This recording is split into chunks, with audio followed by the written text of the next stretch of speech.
This Labor Day at Lowe's, shop member-only doorbuster deals for a limited time. Save $50 on an Ego string trimmer, now $169. Plus, get 50% off select Holland pavers. Not a rewards member? Sign up for free today. But hurry, Labor Day doorbuster deals won't last long. Lowe's, we help, you save. Valid through 9/1 while supplies last. Program subject to terms and conditions. Details at lowes.com/terms. Subject to change.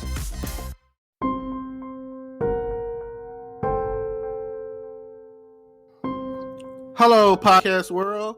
It's June 2nd, 2020, 12:17 p.m. And I'm here to talk about no justice, no peace. It's Blackout Tuesday. This weekend, for the past week, in various locations and cities all over the world, has been a lot of protesting and rioting and violence and burning of buildings and everything of that nature. And I just want to go out, reach out to the families of everyone who's ever dealt with profiling, police brutality, any shape, form of harassment, any shape, form, or fashion of racism, all of that, especially in the black community. And I've been watching a lot of TV, a lot of news, and well, not really a lot of news, but enough. And it pops up. My news is mainly, Facebook and the internet. So I see the things that are going on, and I see the division on how people feel we should handle this based off of emotions and anger, and people feel like, what they're doing is justified and right. But that's not always the case. If what you're doing, you feel like it's the thing that what needs to happen, and go for it. I can't knock the next person, but there's a big difference between someone protesting and actually want things to change, and somebody who wants to get a pair of Nikes or steal a television or anything else of that nature, opportunist wise, to be like, hey, this is like some form of reparations, and it even the people who went through it, the people that are still alive, that grew up in the civil rights age in the 60s and everything, and they witnessed their either parents or uncles and aunts and whoever get the dog sicked on them, and go through all that, the water sprayed on them or shot and killed. And for those who look at it like this, and this is pretty much how history works, every so many years, generations, whatever, history repeats itself. So it's an endless cycle. It's kind of like when the reference I'm going to use only works for those who have seen The Matrix. But on the second Matrix, The Matrix Reloaded, Neo made it to the architecture or whatever, and we're just going to put it out there like, if the Matrix was, if we were in the Matrix or whatever, he would be like the God figure, the creator, or however you want to look at it. And he's like, this is the 7th time or whatever that this is, taking this, like, Neo is considered the anomaly, which this Jesus-based character or whatever, the one, and he's like, he just counts from the reappearance of the anomaly. And he goes on to speak on saying that it's happened 7 times before. You walk through that door, you could save the person that you love, Trinity. You could save the Trinity. You could save her life. But everyone will die. Well, on the other hand, you could go through this door and I'll give you enough to repopulate Zion.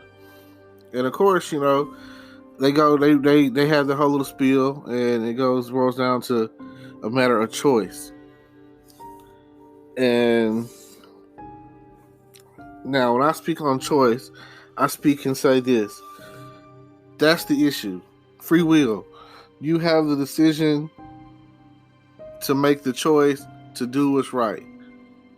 Ever since I was little, you know how like they'll be like, what did you want to be when you're growing up? I wanted to be a hero. You know how people say I want to be a doctor or a fireman? And there's people out there that at their innocence wanted to be a police officer or maybe a soldier or whatever, you know what I'm saying? Because maybe their dad or mom was a doctor or a nurse or a teacher or a principal or whoever had the influence at that time in their life or whatever they witnessed or whatever. Oh, I want to be an actor. I want to be a football player.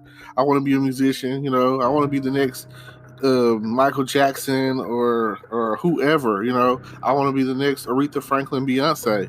So at some point in time, in your innocence, you know, like you come into the world innocent.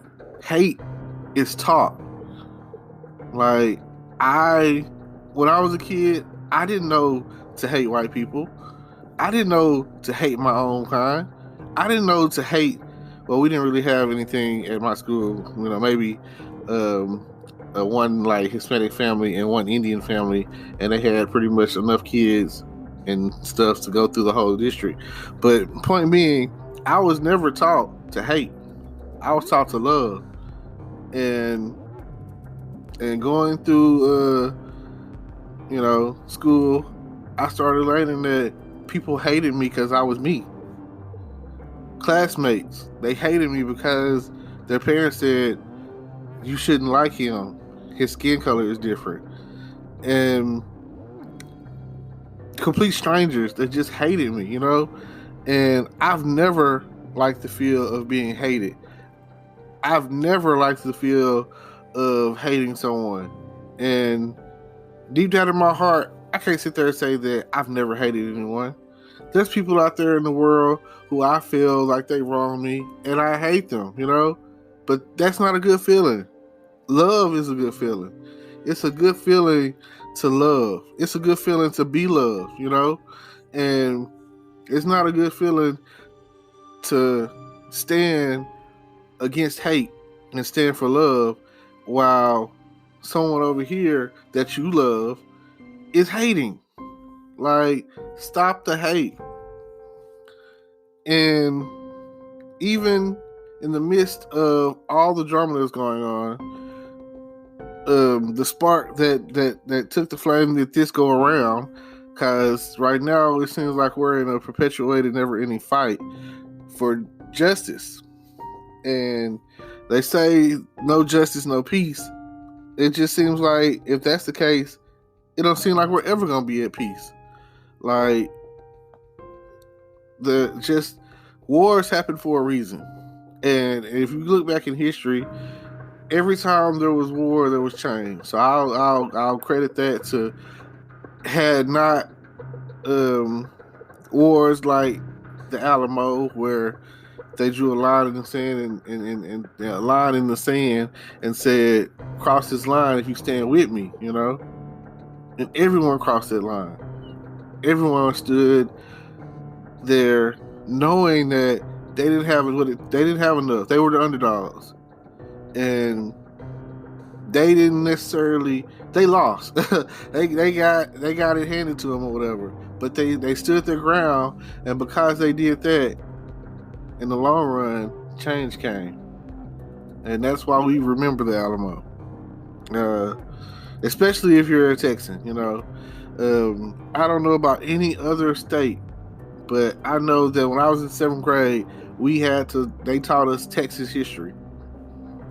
And with that being said, every year, February come around, and they teach you just enough. They teach you the icing on the cake. They teach you everybody knows some of the same names when it comes to Black history, but nobody ever seems to know the forgotten And some people, there's so many historical Black history moments that are so forgotten.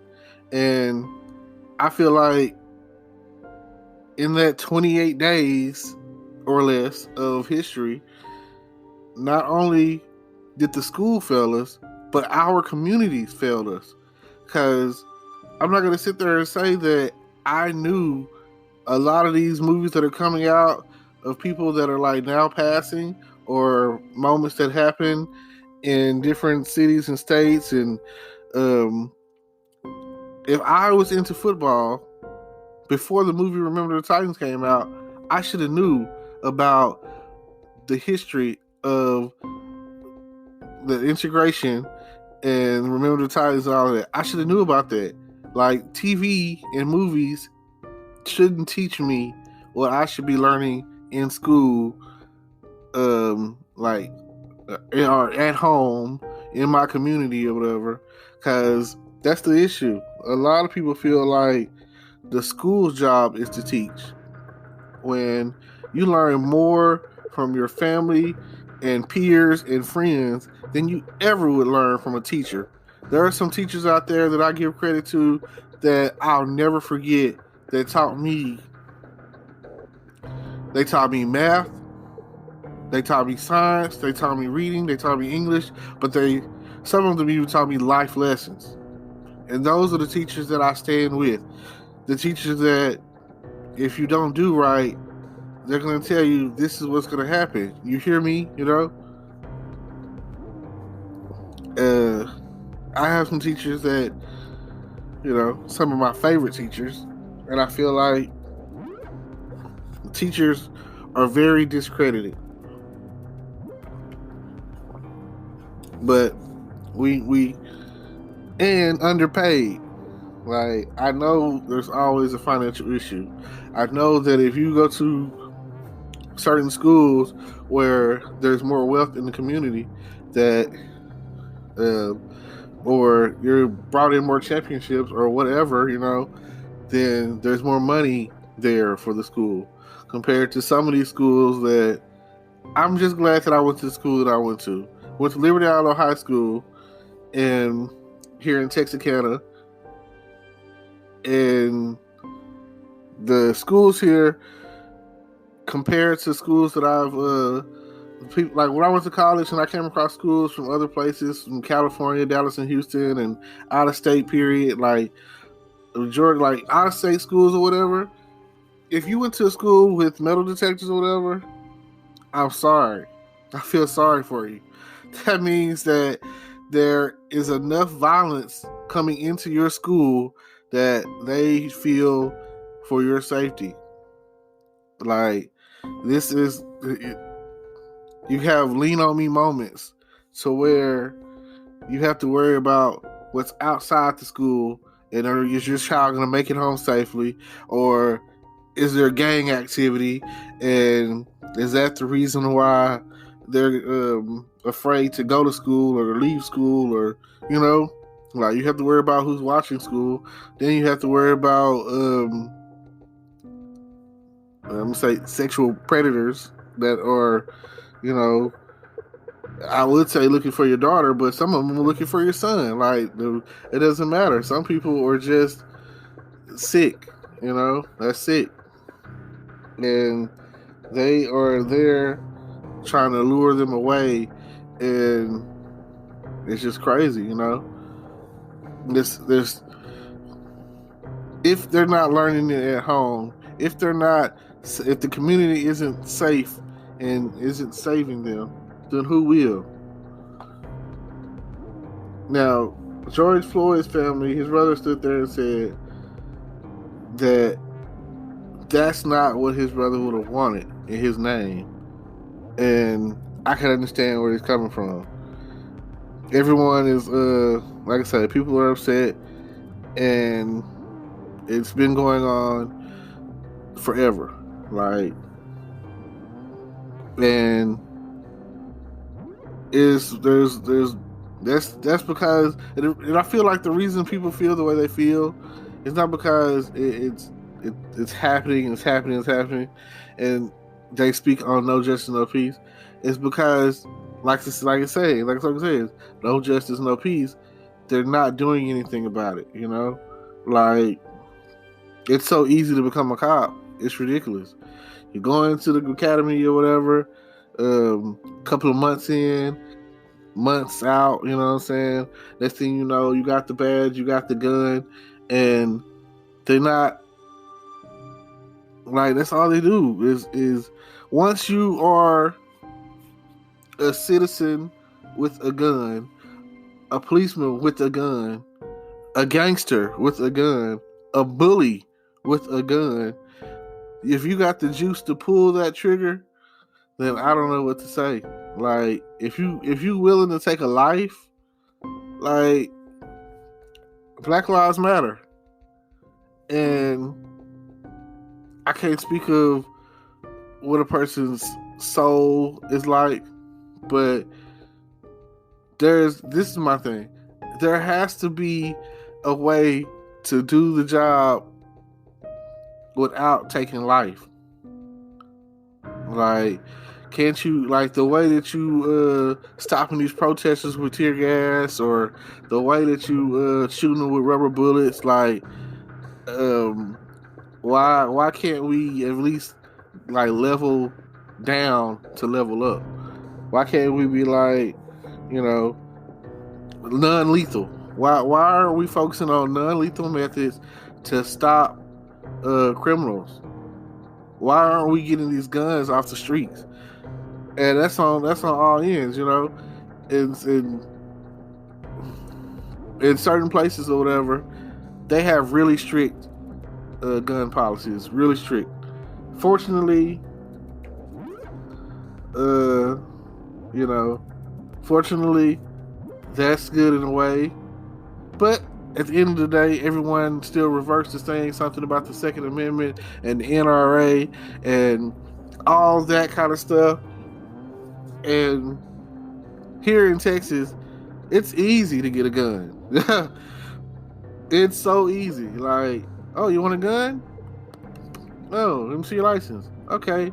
No, your background is clear, you know what I'm saying? Here you go. Walk up out of Walmart or Gandar Mountains, which I don't even know if they're in business anymore, or the pawn shop, or wherever, you know, you people are buying and selling guns.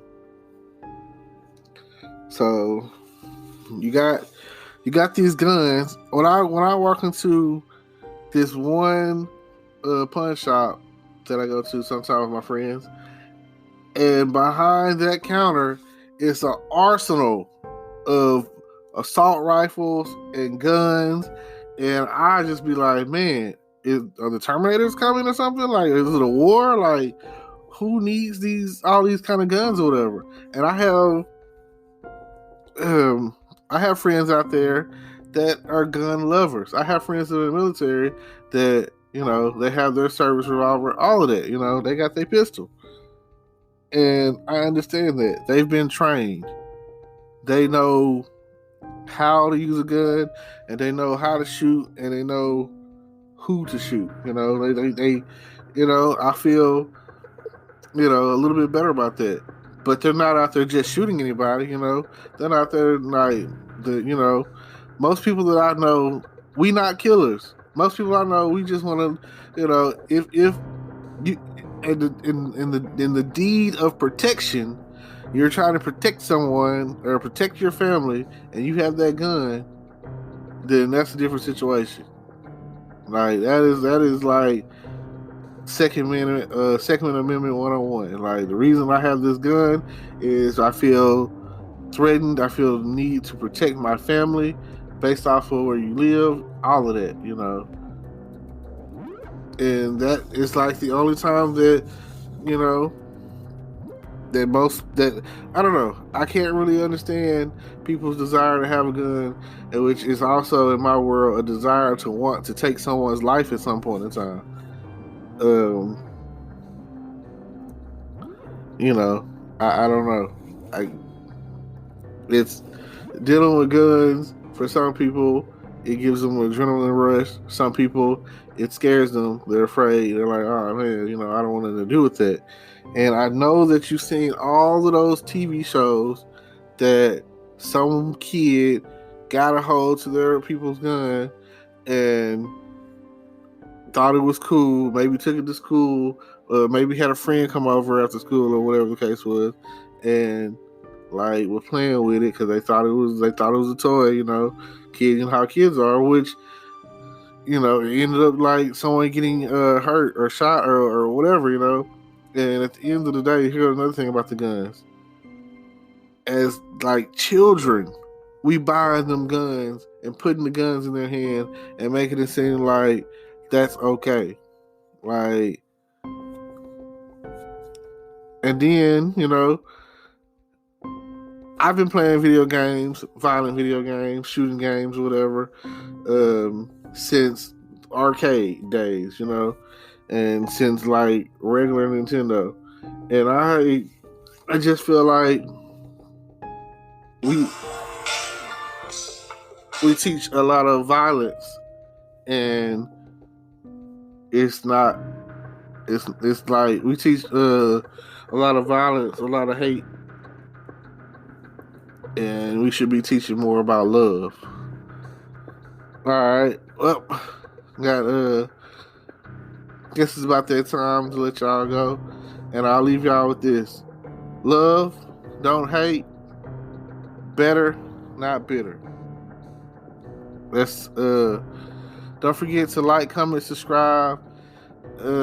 Check out all outlets or whatever. I'm also now streaming on Facebook videos, and that's a new thing for me. So I'm gonna be on there too. And what else? YouTube, Facebook, Instagram, like all of that is going to be in the description.